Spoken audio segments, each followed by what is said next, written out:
You thought that the universe was just going to drop the solution right in your lap. Oh, Jane. Jane. Oh, Melody. Melody. Do you really have to be so condescending when addressing someone who has a legitimate problem with your teachings?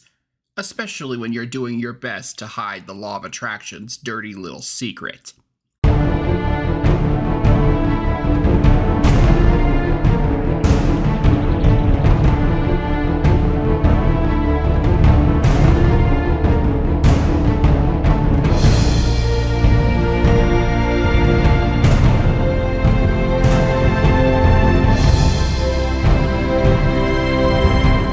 If you followed my shows on Twitch for a while, you've noticed that I've referenced the use of this image a lot. What you are looking at is a modern representation of depictions of typical parts of a World War II plane that take damage from bullets during gunfights. The story goes as this. The US military was looking to find ways to keep their aircraft from being shot down, and they were doing an analysis of each plane that came back and where they took damage.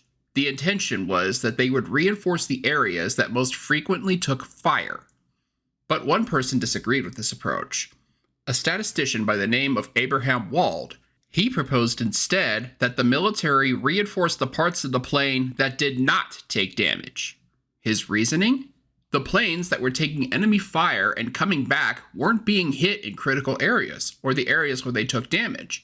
But the planes that were getting shot down were getting hit in areas that didn't show on planes coming back, because they weren't coming back.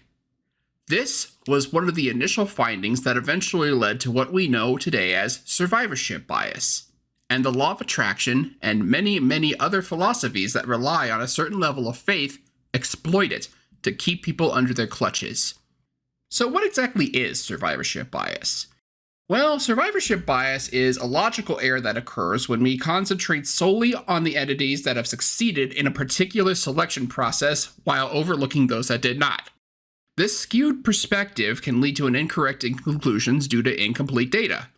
Or, as logically fallacious states referencing a certain franchise of a certain media empire whose name shall not be mentioned here, dead men tell no tales. So to illustrate this concept, let's imagine if we only focused on the successful planes returning from World War II without considering the ones shot down. It would distort our understanding of the situation and probably put the pilots in more peril than if survivorship bias wasn't factored in, much like how the law of attraction shills will utilize survivorship bias to sweep the numerous failure stories under the proverbial rug. So people that use the law of attraction often use survivorship bias to highlight success stories of people who claim to have manifested their dreams. They parade these success stories to anyone who will hear them. I made a point of this in my video about the law of attraction and its dubious status as a universal law, specifically by citing the many stories that are shared by The Secret in order to do so, but in doing so, they ignore the countless others who didn't achieve the same results using the law of attraction, likely deliberately. The goal of this is to make the law of attraction sound like something that absolutely works 100% of the time. And when it doesn't, well, it's all your fault somehow.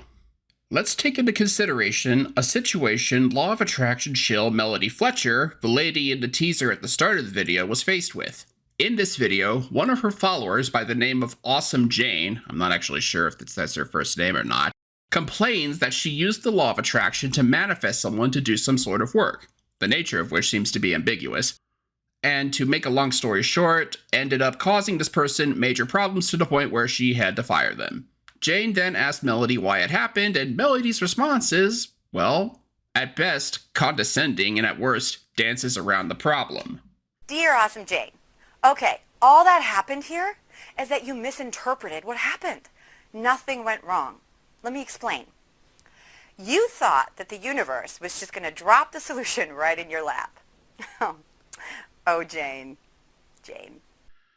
Because if I was struggling with a legitimate issue despite the fact that I believed I understood it, it would be totally mature of a teacher to act in such a matter. Also, who are you to interpret someone's intentions with the law of attraction based on the email that Jane sent you?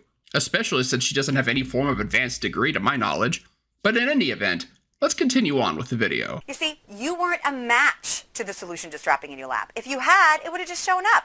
But the universe can't defy your vibration. So if you're not a match to that solution, it cannot just give it to you. What it did instead was lead you there and show you what you were still holding on to that was blocking that manifestation from coming. So she wasn't a match to it. Listen to that line. She's making up an excuse for the law of attraction to make it clear that this was all Awesome Jane's fault. Rhetoric like this helps law of attraction shills like Fletcher to make it seem like the law of attraction always works, when in reality there's so many factors that it doesn't really freaking make sense, as Melody likes to say. So here, survivorship bias is tucked neatly under the rug in favor of every excuse under the sun. If it didn't work, it's because of something you did, because otherwise it always works. Kind of like how a certain recovery organization works, but that's for another video. With the constant bombardment of anecdotal evidence and forced insistence that the law of attraction is something anybody can do, it can put a burden on the person attempting to practice it. In particular, they love to try to find any way possible to see that somebody is being negative. By thinking of the things we love, thinking of the things we desire, and allowing ourselves to be in the situation in visualization as if it's happening right now, we become the thing that we want to attract. And by becoming the thing, we attract what we are. I'll repeat that again. Because with law of attraction, you don't attract what you want in life. You attract what you are. This is Master Sri Akarshana on YouTube, a major law of attraction show with 1.78 million subscribers on YouTube. What he's dispensing to the tune of the stereotypical feel-good music is that you should focus on how you think negatively, with the implication that such feelings are negative. And if you have negative thinking, you will attract negativity. Of course, being a typical law of attraction shill, he also conveniently leaves out the fact that people with depression often have a brain preconditioned to focus on the negative. Or if someone has a physical chronic condition like rheumatoid arthritis or fibromyalgia, that the pain experienced can greatly influence the outlook one has on someone's life. I mean, it's not like the law of attraction shills argue that negative thinking can manifest medical conditions, right? Right? People concentrate on, if a doctor takes a photograph of your body and then tells you you're sick and shows you you're sick, what's the person concentrate on? Sickness. What's the photograph prove? The photograph proves that the person has been concentrating on something wrong to move their body into that vibration. What should they do? They should ask for help. Where does it come from? There's only one source, and they see perfect health, or they see prosperity. Yep, you heard that right. That's Bob Proctor, one of the biggest shills out there. He literally just said with a straight face that because someone focused on sickness, they somehow manifested this illness, whether it be diabetes or cancer or some other condition. All of this is to serve one purpose: reinforce the idea that the law of attraction always works, and that if you're experiencing negative events, no matter how hard you practice it, the law of attraction is still somehow working.